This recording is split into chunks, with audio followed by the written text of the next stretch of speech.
Bem-vindos a mais um Unidas pela Teologia.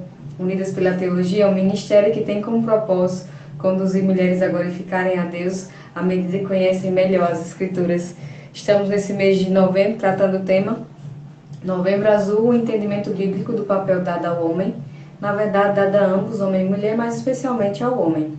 Então hoje estamos no nosso quadro de entrevistados convidados. Então, estamos recebendo vários convidados entrevistados, na verdade, esse mês de novembro, tanto nas segundas-feiras quanto também nas terças-feiras.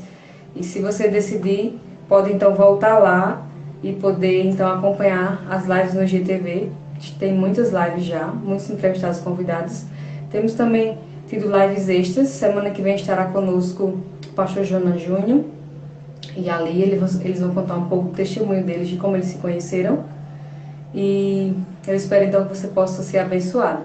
Hoje quem está conosco é o pastor Almir Marcolino. E ele vai tratar o tema Convivendo com Sabedoria com a Esposa no Lar. Então ele já está por aqui, eu vou então colocá-lo.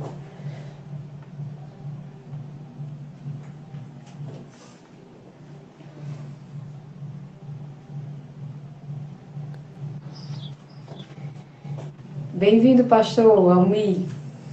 Bem-vindo a Unidas pela Teologia. Prazer ter o senhor aqui.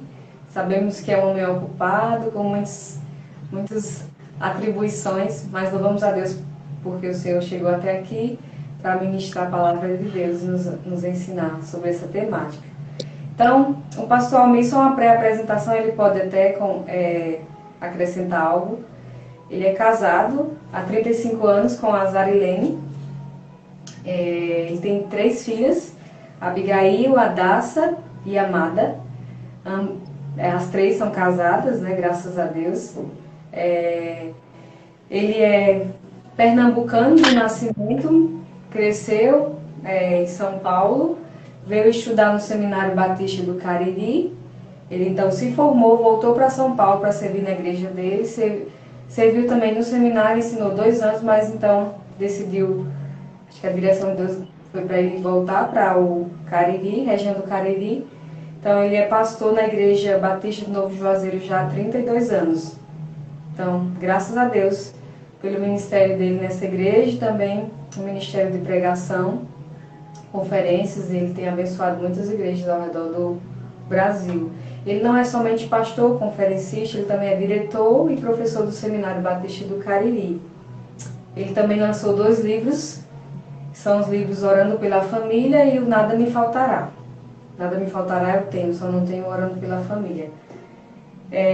Então, graças a Deus, pastor, pelo seu ministério. Sabemos que Deus concedeu ao pastor o dom do ensino, isso aí é notório, todos sabem disso. E louvamos a Deus por sua vida, por nos abençoar de diversas formas, seja nas conferências, pregações ou até mesmo por meio dos livros. Deus continue a usar a sua vida onde quer que Deus colocar o Senhor. Amém. Então fique à vontade para tratar o tema, que é convivendo com sabedoria com a esposa no lar. Ok, muito obrigado, Gisele, é um prazer poder estar participando desta série de conferências e compartilhando aquilo que a palavra de Deus nos diz. O tema, então, convivendo com sabedoria com a mulher no lar.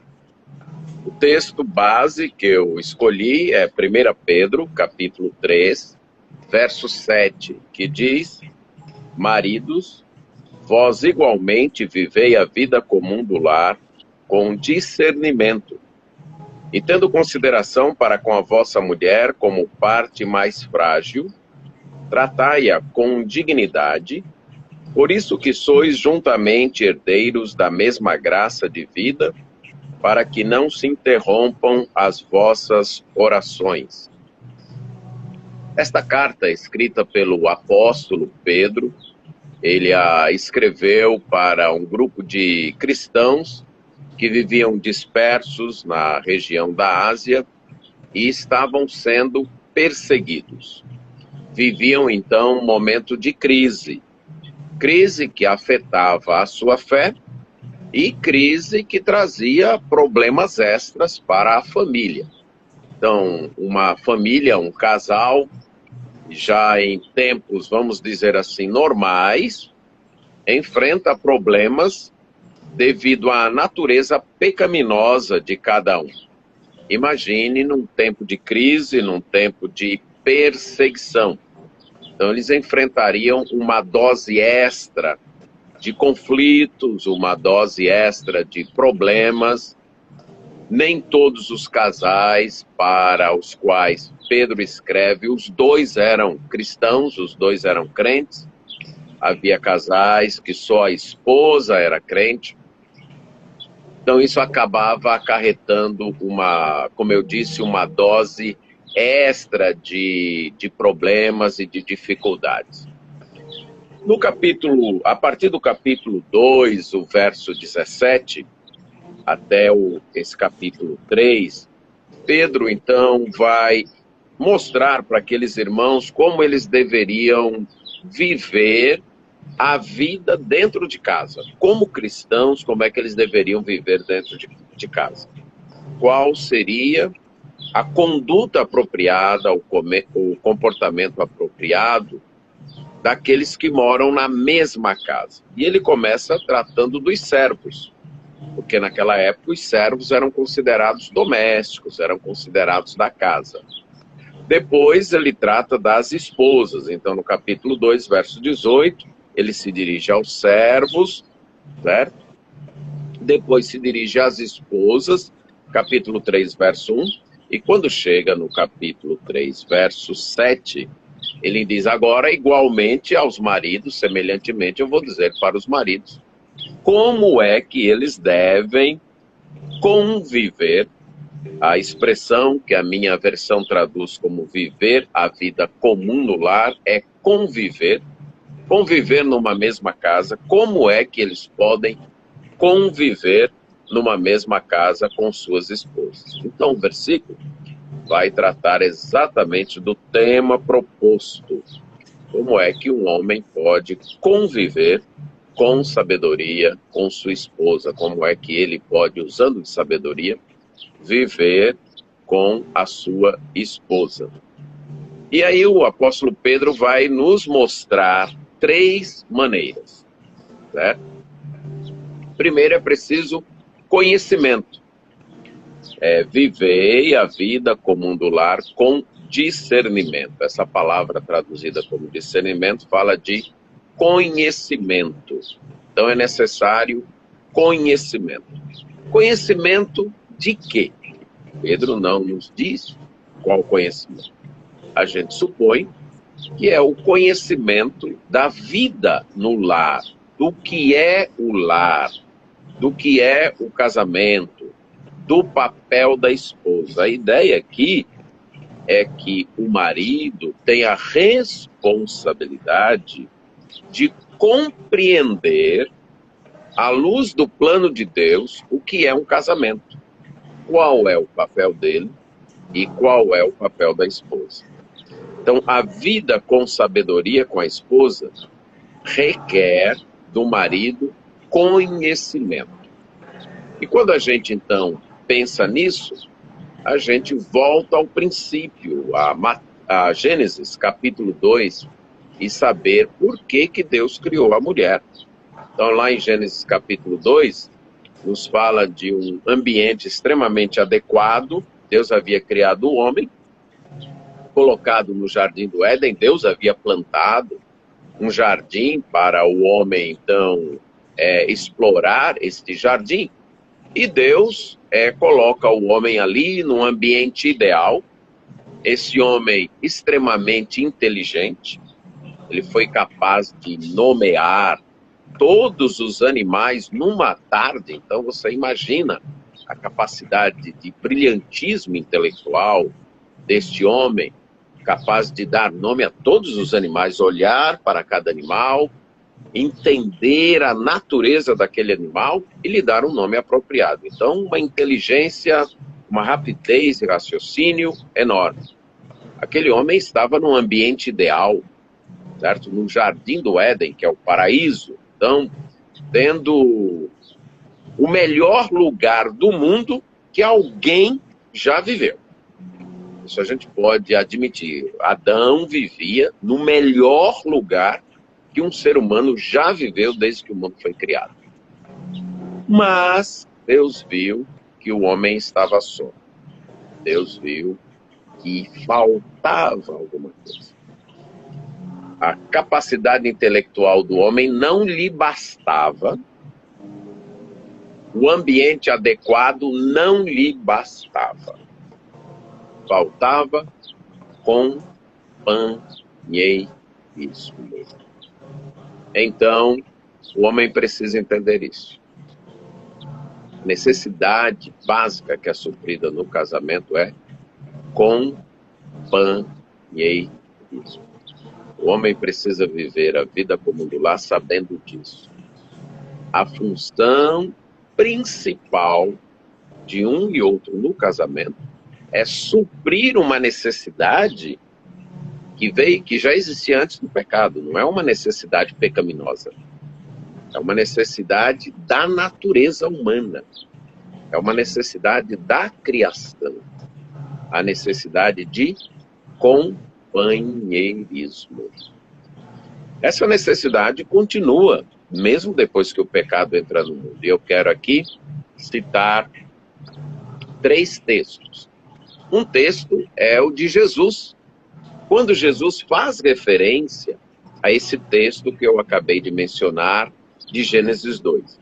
Lá em Mateus 19, quando Jesus é questionado a respeito do divórcio, Jesus faz menção de Gênesis 1 e Gênesis 2. E Jesus então diz, o que Deus ajuntou, não separe o homem. Mateus 19, 6. A palavra ajuntar, literalmente, é colocar debaixo do mesmo jugo. Usando uma palavra mais nordestina, debaixo da mesma canga.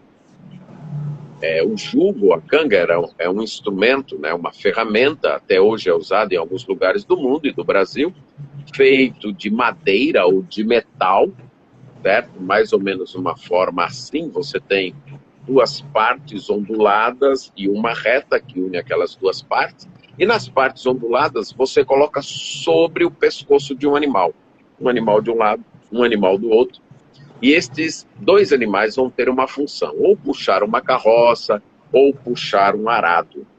Jesus utiliza esta palavra para falar do casamento, que um homem e uma mulher são colocados lado a lado com uma missão, para caminhar juntos, cumprindo a missão. Então, a ideia de companheirismo.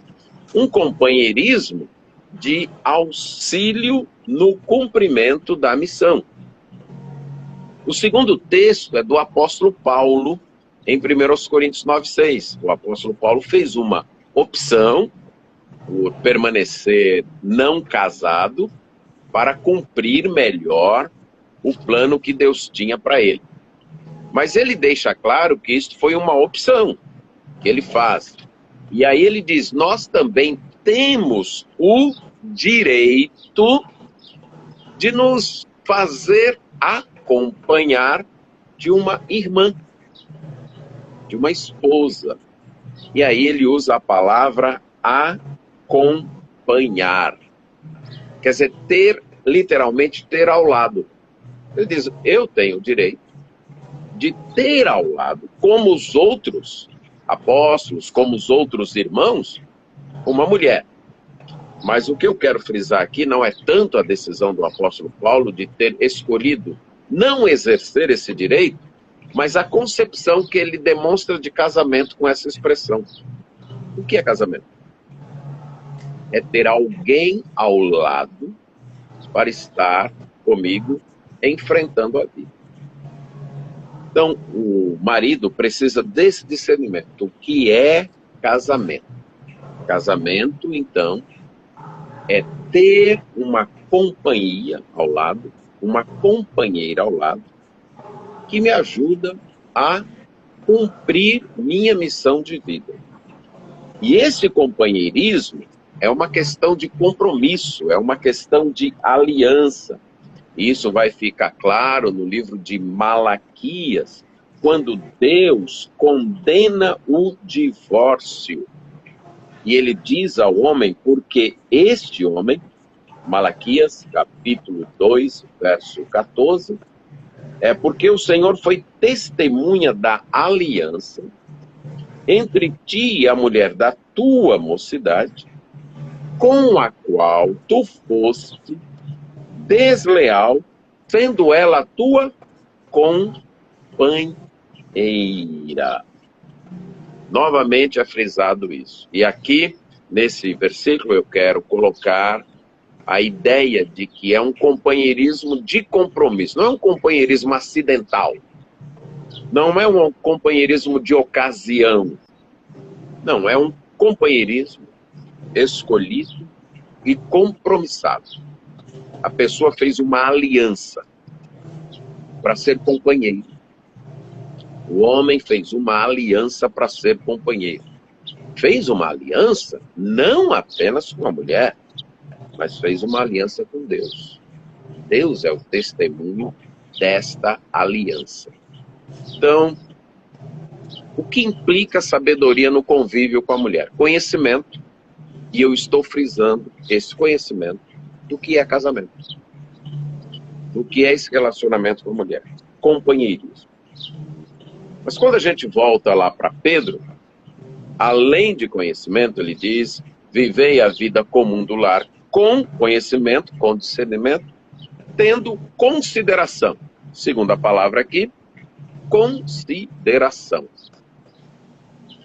Consideração para a mulher como vaso mais frágil e por isso trate-a com honra.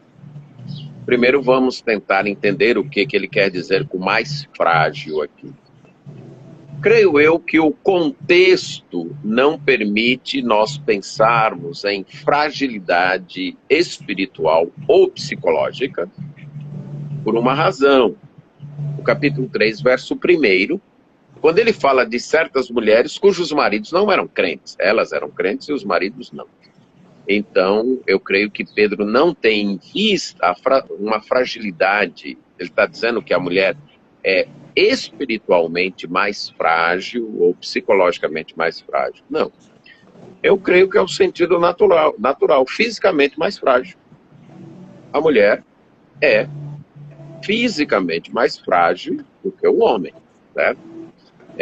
Naturalmente, aqui a gente vai ter as exceções, né? Se você pensar numa mulher que faz academia desde cedo, que malha, é outra coisa. Mas pensando em termos normais da vida, se você pega um homem de certa idade, uma mulher da mesma idade, os dois não têm o mesmo potencial físico, carregar o mesmo tanto de peso ou coisas desse tipo, a não ser, volto a dizer, aquelas exceções em que, por alguma questão da vida, ou o homem ficou mais frágil por uma questão de doença ou coisa desse tipo, ou a mulher se fortaleceu por uma questão de treinamento, até situações da própria vida. Mas o normal é que a mulher seja mais frágil fisicamente. Mas o importante, explicando isso, o foco não está nisso. O foco de Pedro está, já que ela é mais frágil, trate-a com honra, com consideração. A tendência pecaminosa, já que é mais frágil, eu desprezo. Não. Pedro está dizendo, não. Tendo essa consideração, que ela é mais frágil, trate-a com honra. Dê a devida honra. E aqui, eu quero dizer que o modo do marido honrar a esposa, como é que se honra, né?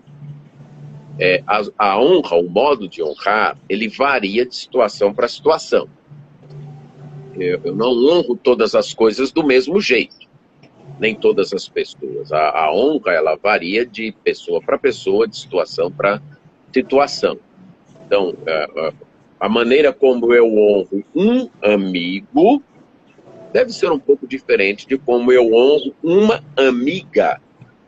A maneira como eu honro uma filha é diferente da maneira como eu honro minha esposa. Tudo é honra, mas é um modo diferente. Deixa eu ilustrar assim. A maneira como um filho honra o pai é obedecendo, respeitando. A maneira como um pai honra o filho é cuidando. Não é obedecendo o filho, é cuidando do filho. Então a honra varia. E como é que o marido honra a esposa? Como é que ele entendendo a esposa que ela é fisicamente mais frágil, é um vaso precioso, mais frágil. Como é que ele honra? E aí a resposta está em Efésios, capítulo 5, no amor. Primeiro, um amor sacrificial. Maridos, capítulo 5 de Efésios, verso 25. Maridos, amai vossas mulheres, como também Cristo amou a igreja e a si mesmo se entregou por ela. Um amor sacrificial. Já que a mulher é a parte mais frágil, mais necessitada, o marido deve estar disposto a se sacrificar por ela, a fazer sacrifícios por ela. Isso contraria toda a concepção de machismo que muitas vezes nossa cultura traz.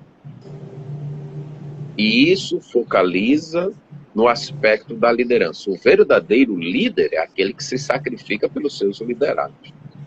E isso vale para o lar. O marido mostra sua vocação de líder em sua disposição de se sacrificar.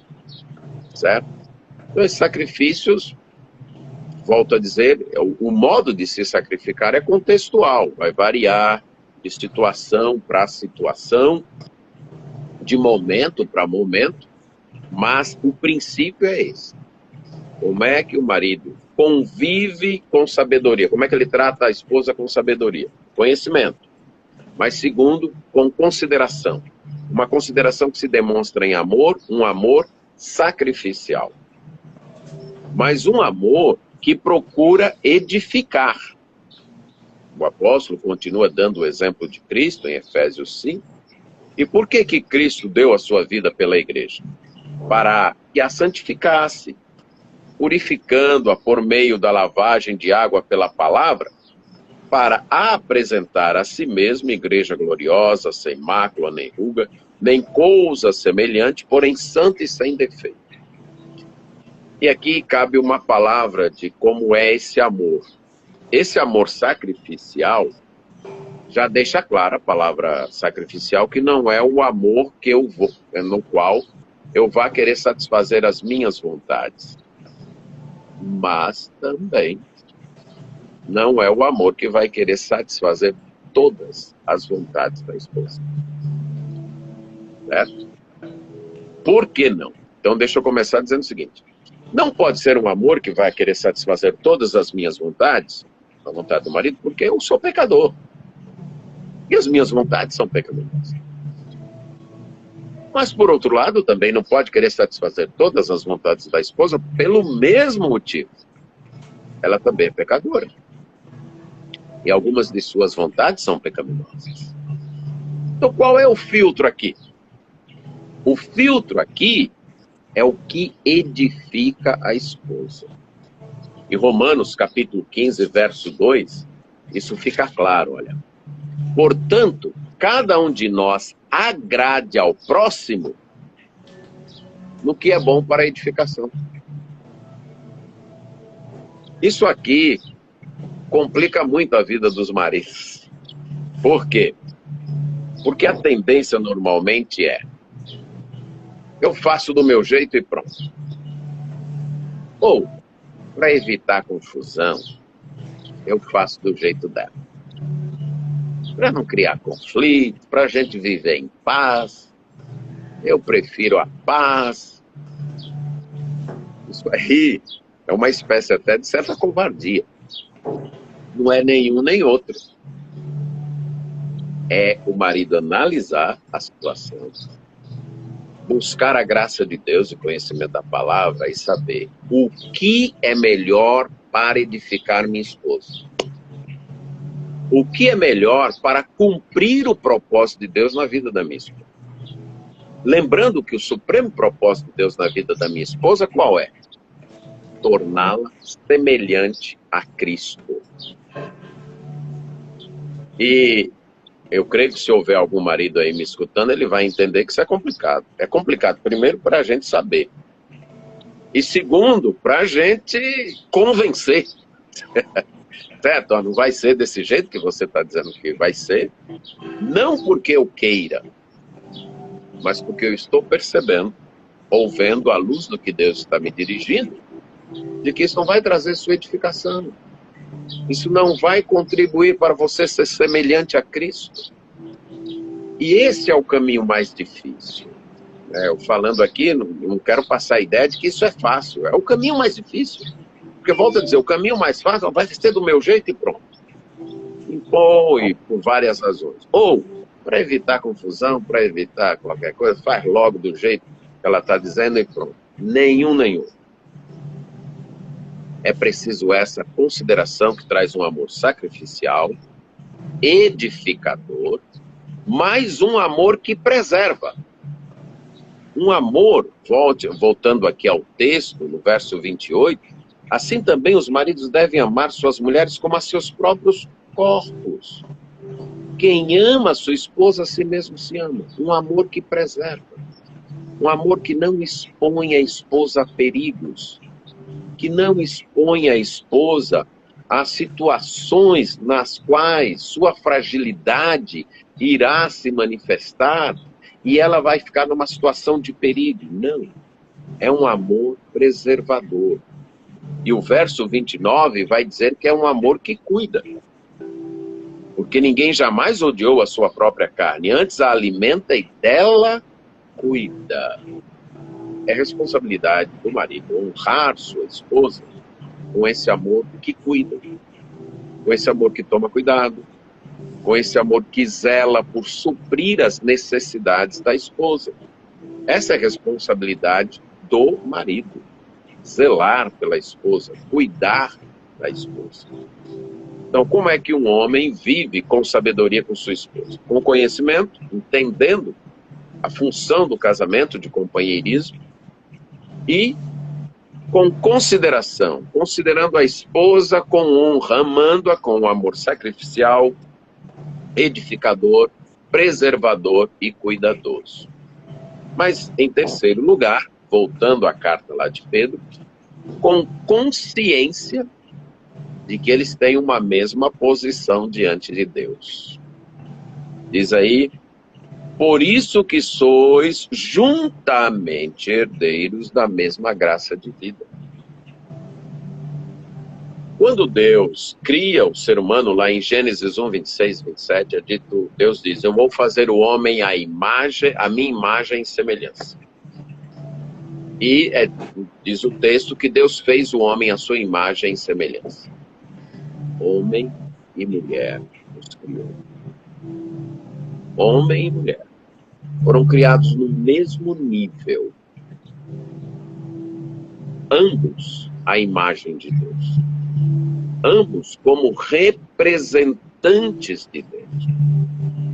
E quando o capítulo 2 especifica melhor como foi essa criação, conta-nos então que isso foi feito com primeiro o homem, depois a mulher.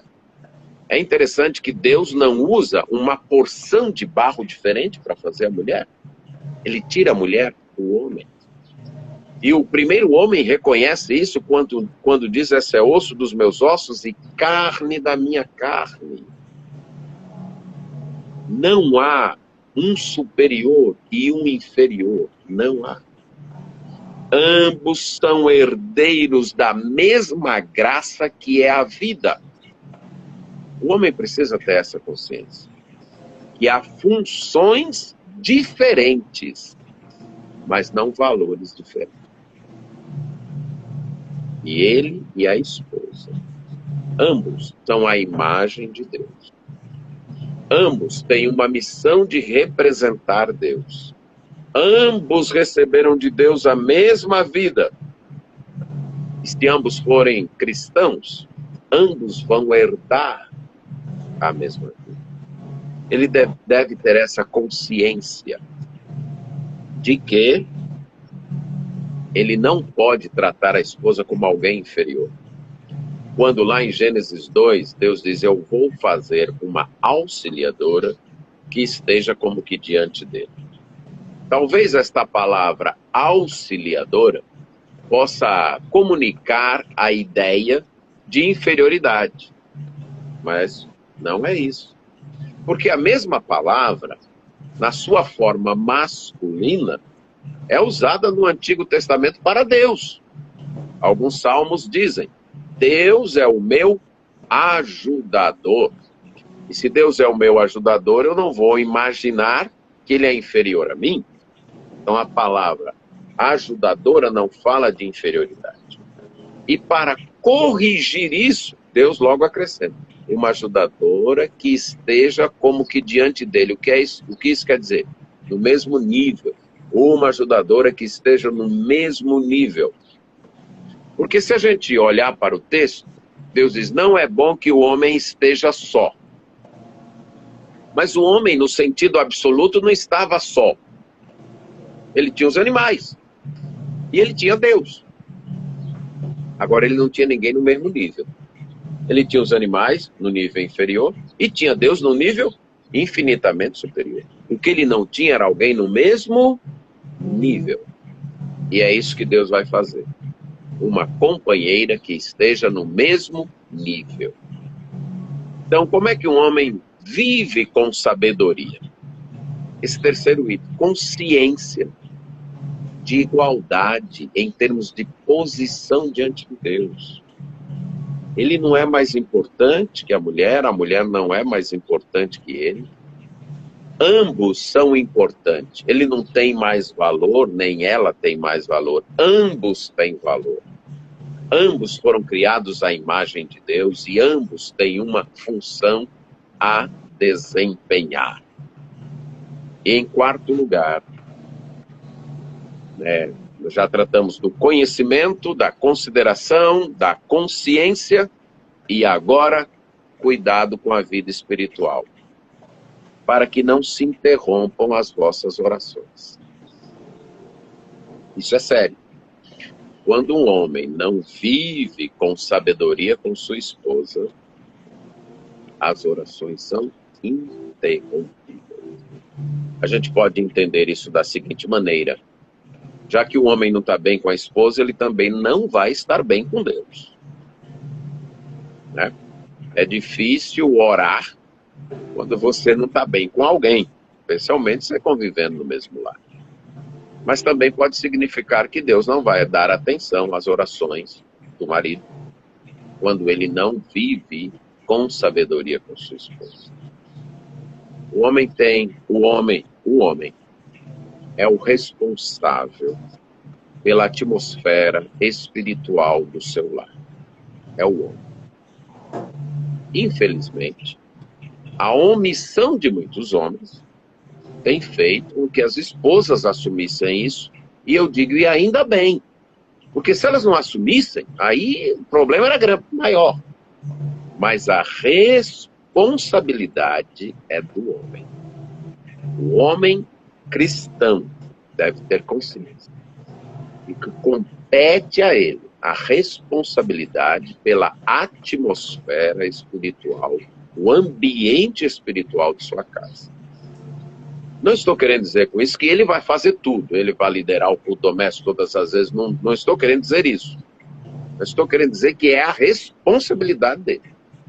Se espiritualmente o lar de um homem não vai bem, ele não pode colocar a culpa em ninguém, a não ser nele mesmo. A responsabilidade é dele. E para mim esse texto mostra isso. Que quando um homem não vive assim, as suas orações são interrompidas. Então, de que maneira o homem deve tratar com sabedoria sua esposa? Conhecimento. Conhecimento de que ele foi colocado ali para ser companheiro e encará-la como companheiro. Alguém que está do meu lado alguém que recebeu o mesmo jugo para juntos cumprirmos a missão que Deus nos deu, e alguém com quem eu tenho uma aliança, um pacto de companheirismo, um pacto que envolve Deus como testemunho. Segundo, consideração, para entender a fragilidade física da esposa. Não exigir da esposa além do que fisicamente ela pode proporcionar, porque ela é mais frágil fisicamente, e entendendo essa fragilidade, honrá-la, amá-la. Amá-la com um amor sacrificial, edificador, um amor então que está preocupado em cuidar da esposa e preservar a esposa. Em terceiro lugar, com consciência de que ambos são iguais diante de Deus. Não tem um mais importante ou menos importante. Em quarto, com cuidado pela vida espiritual, para que a comunhão com Deus seja aperfeiçoada pelo casamento e não diminuída ou enfraquecida pelo casamento. Então aí, não sei se tem alguma pergunta ou participação. Maravilhoso, muito bom. Muito bom mesmo. Essa parte aí da questão dela ser frágil fisicamente, eu acho que eu não tinha refletido tão bem ainda nesse texto. Muito interessante. Pensava mais no ser frágil, da ideia de valioso mesmo, do vaso, mas não tanto da fragilidade, mas é notório sim, biologicamente falando. Acho que até as mamães reconhecem na própria mamada do bebê, quando é um menino e uma menina. Tem notoriamente uma diferença biológica, sugar, a força. Nas brincadeiras, né, eu sou professora de criança, então as brincadeiras dos meninos não dá não, pra juntar ele com as meninas não. Deixa ele só com os meninos, deixa as meninas. Claro que tem umas meninas mais intensas, obviamente. E tem os meninos mais quietinhos, mas biologicamente, sim, o menino supera muito. Sim, e normalmente isso é exceção por algum motivo, né? Alguma coisa no lar, no temperamento, na própria vida.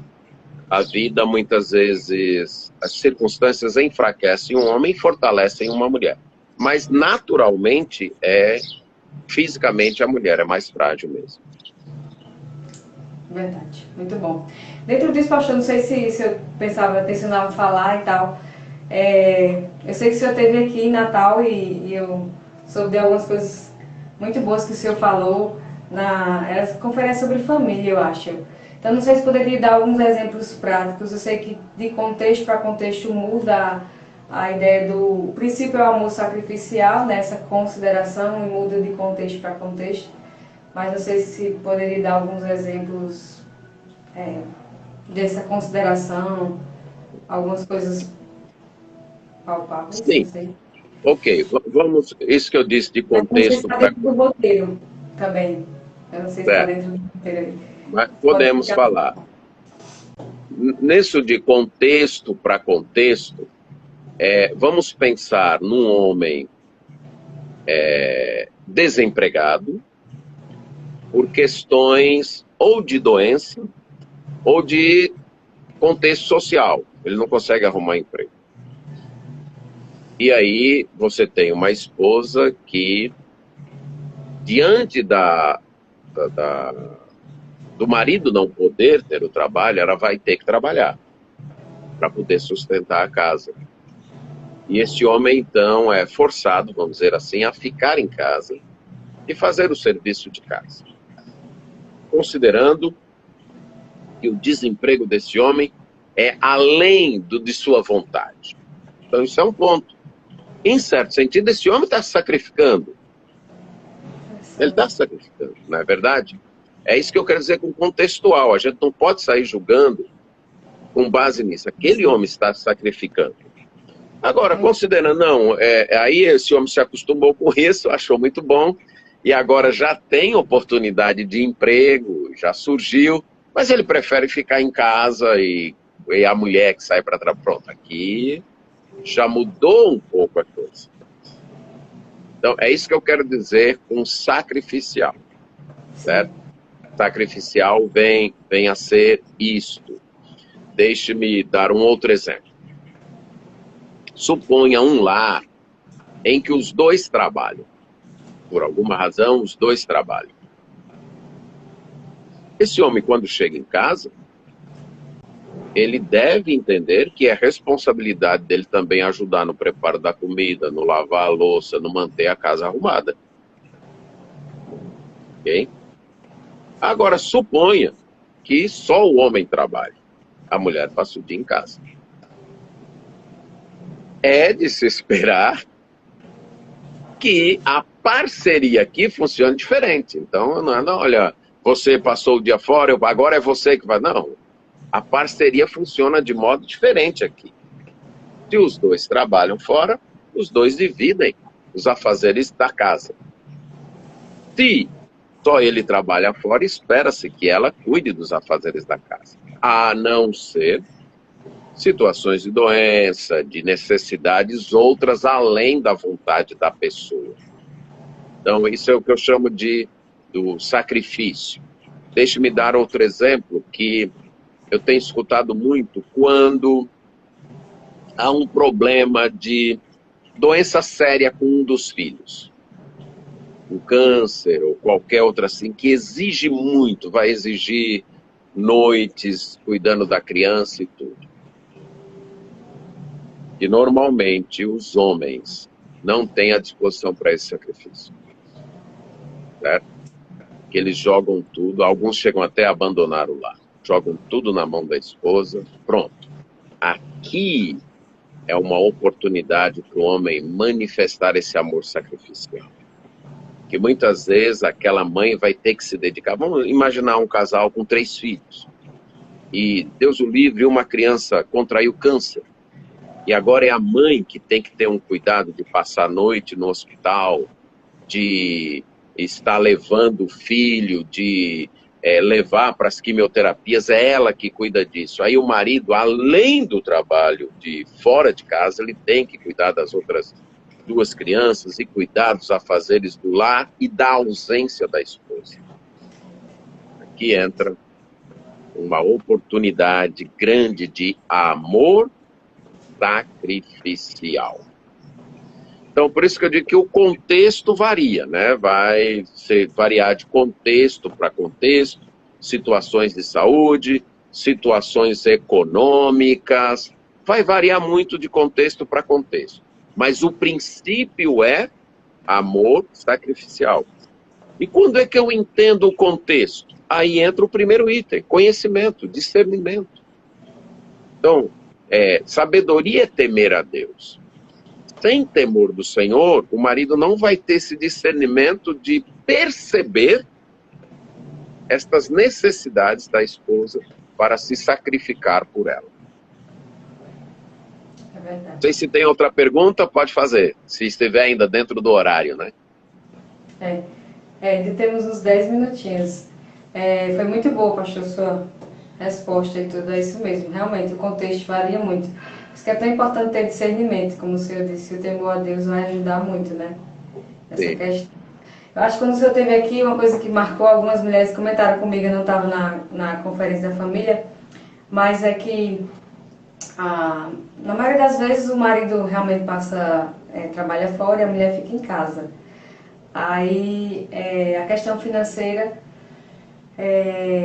acho que o senhor deu um exemplo de que o homem poderia dar uma porcentagem, dar um pouco de dinheiro para a mulher, para ela administrar, sem precisar sempre pedir. Eu achei um exemplo bem interessante, e marcaram elas aqui. Que é sempre delicado, sempre tem que pedir. Não é que ele é o líder, ele é o que administra, mas assim, seria bom ter um orçamento que talvez dê para comprar alguma coisa. Talvez seria uma forma de demonstrar esse amor sacrificial. E não só sacrificial, mas cuidadoso. Isso está implícito, né?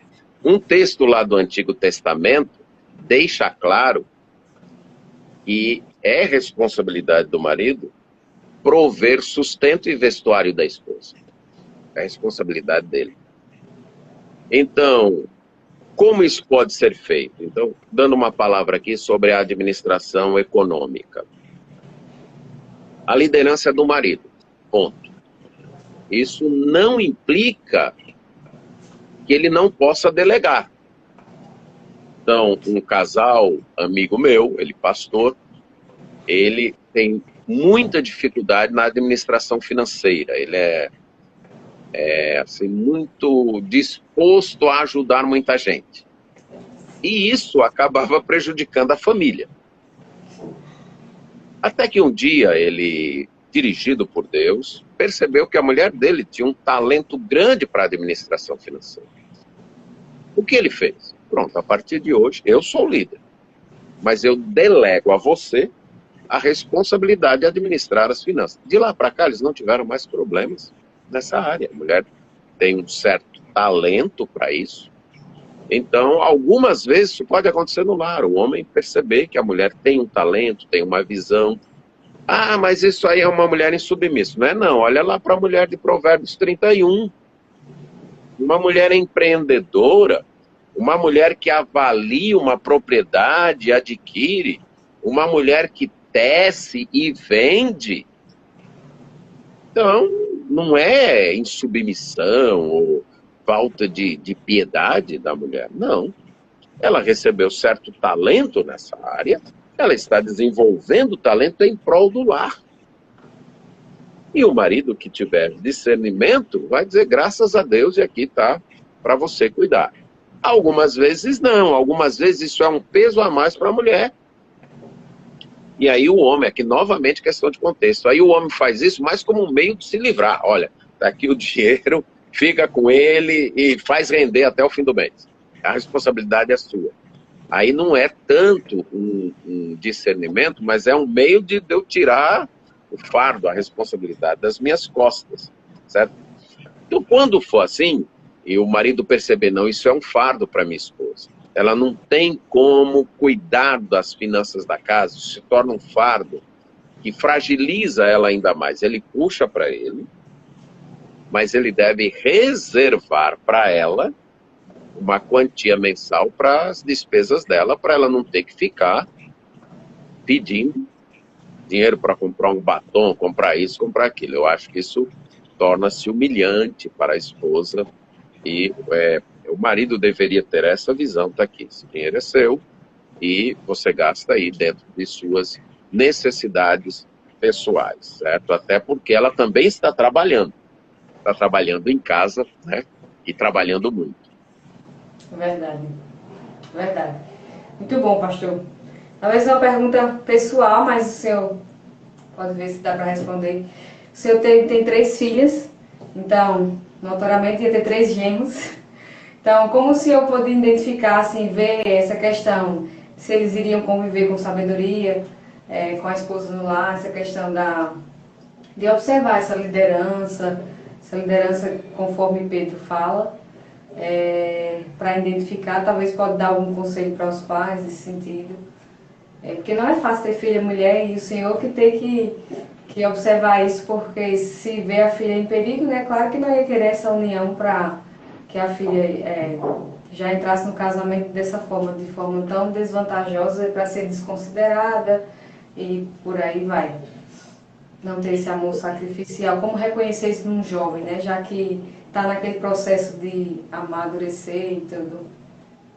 E como o senhor passou por esse processo 3 vezes, eu acho que deve ter alguma coisa para ensinar nesse sentido. Primeiro, Deus foi muito gracioso, né? Foi muito gracioso com a gente. Eu acho que Deus providenciou tudo. Mas uma oração que eu sempre fiz foi que Deus desse para elas homens que temessem a Ele e que amassem a Ele mais do que a elas. Para mim, isso resolve o problema. Certo? Homens que amem mais a Deus do que a esposa. Pronto, aí está resolvido. Então, pessoas que temessem a Deus, eu nunca me preocupei em questão de profissão, ou nunca me preocupei quanto a isso. A minha preocupação foi, nas minhas orações, que Deus providenciasse para elas homens com o temor de Deus, homens que temessem a Deus. Então, o que eu diria para os pais é que orem por isso. Que Deus providencie para suas filhas e filhos, homens e mulheres que temam a Deus e que amem mais a Deus do que os filhos e filhas. Porque se amar Deus acima de todas as coisas, está resolvido o problema. Certo? Então, que Deus concedesse isso. E que Deus orientasse. E que eles orientassem elas nesse sentido. Olha, o Provérbios 31 vai dizer, né? Que vã é a graça... Não, como é? Enganosa é a graça e vã a formosura. A palavra graça aí tem um sentido de charme. O charme é enganoso, a formosura é passageira. Mas a mulher que teme ao Senhor, essa será louvada.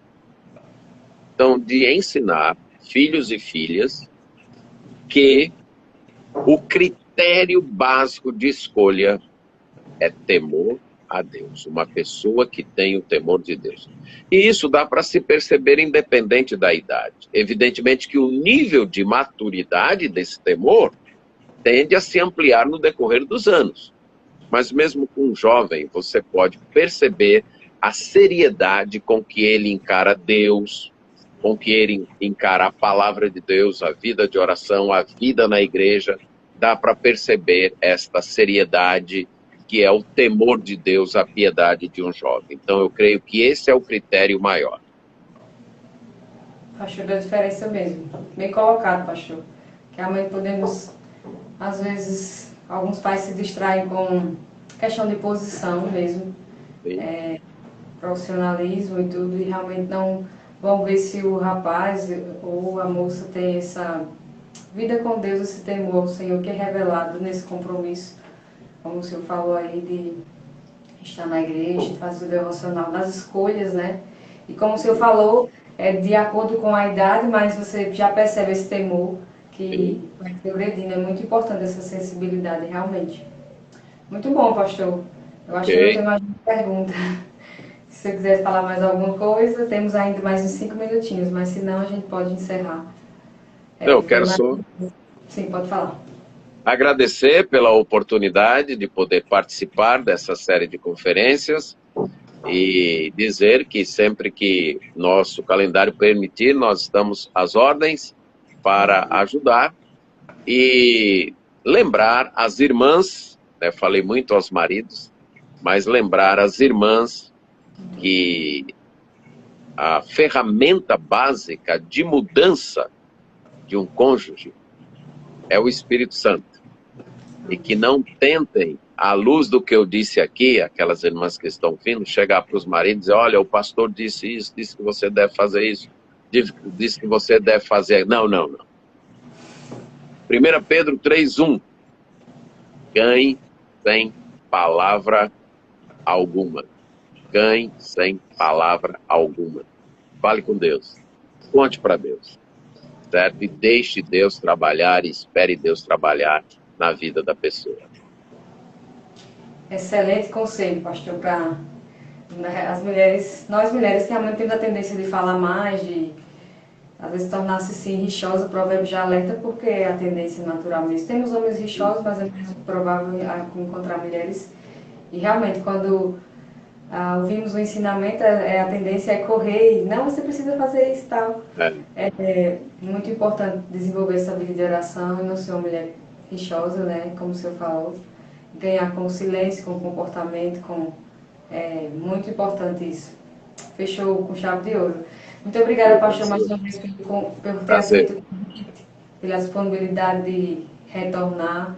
E quer dizer que o senhor é um exemplo, né, de pai, de pastor, de ser servo do Senhor, que é o que importa.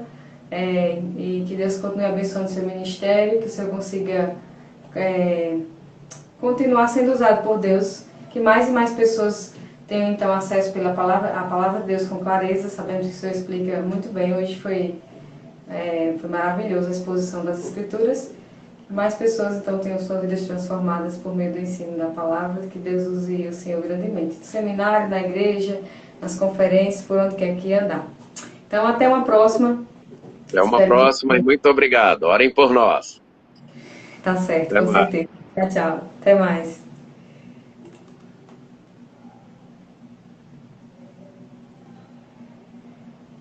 Então é isso, irmãos. Foi uma bênção, né? Tem mais por aí. Semana que vem o pastor Tiago vai estar conosco. Muito bom.